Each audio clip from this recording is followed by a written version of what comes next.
Tonight, let's start, shall we, with the remarkable story of Corinne Hutton, who has surpassed expectations after receiving a double hand transplant here in Yorkshire.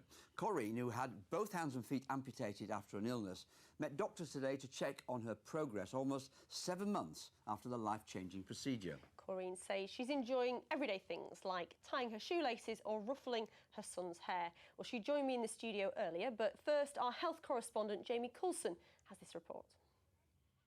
I think I'm 12 hours in now and I've got hands and I'm so excited, they're absolutely brilliant. This was the day back in January that Corinne Hutton had dreamed of for 5 years, when surgeons in Leeds finally gave her hands again. What they're going to do for me there is add on the bones leading to the fingers and the fingers themselves. Corinne lost her hands and feet in 2013 after suffering acute pneumonia and sepsis.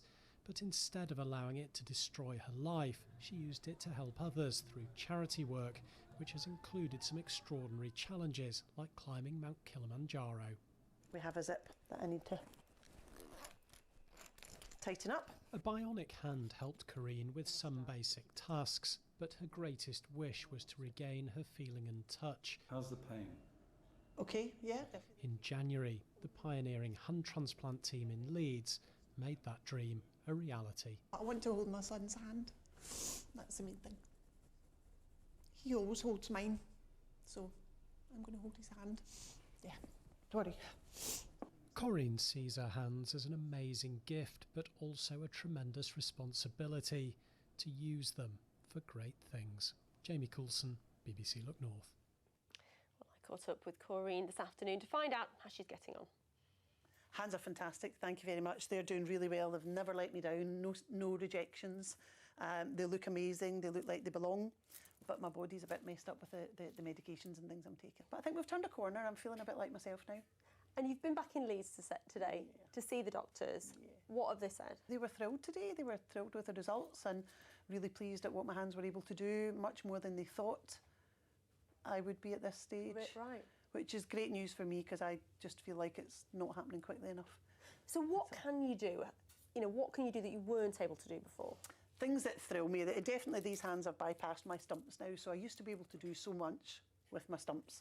6 years of managing and getting by, but now I can do things with these that I couldn't do with my stumps, which is just great. And it's things that your viewers won't even think about, being able to do things one-handed, being able to scoop something off the ground with one hand, where before I used to have to do it with 2 stumps.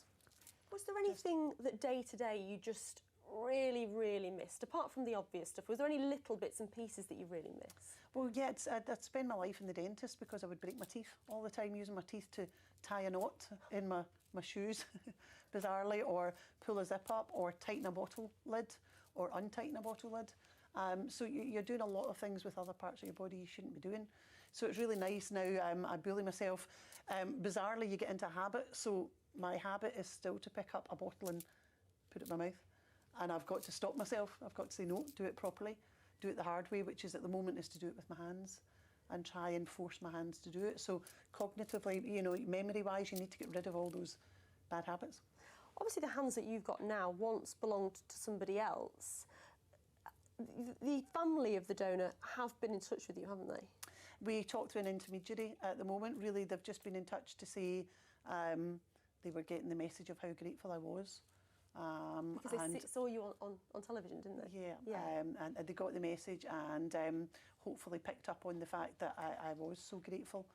And I just wanted to thank the surgeons and things. So I hope that they think they've gone, well, they have said that they think they've gone to a good home, and they'd be excited to see what I'm going to do with them. So I know it's a really sensitive subject, isn't it? But a subject that you're really passionate about, organ donation. I am, yeah. I think it's quite important to say that what I got was life-changing, and it's a dream, and I love them. It's going to be such a difference to my life, but also all the lives of the amputees that I work with in Find Your Feet. It's, you know, it's massive. But even bigger than that is the people whose lives she saved. I think, I don't know too much about the donor, but I think her organs went to save lives as well. So people are living now that wouldn't have been. And it's probably a good time as well to pay tribute to the surgeons. The surgeons in Leeds are doing amazing pioneering stuff, aren't they? It's fantastic, yes. Prof Key got his OBE in January, and I'd congratulated him and sent him a message to say if you get me hands, I'll get you a knighthood. So I don't know if BBC Leeds can help me get a knighthood for Prof K, please.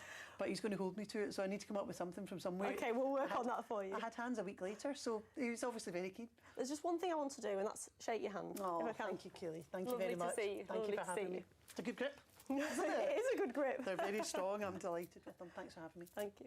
What a fantastic story, Keely. Absolutely. Really heartwarming. And Yeah. good to see the prof still wearing his dicky belt. Yeah, I'm it's sure he very will do. smart. Now,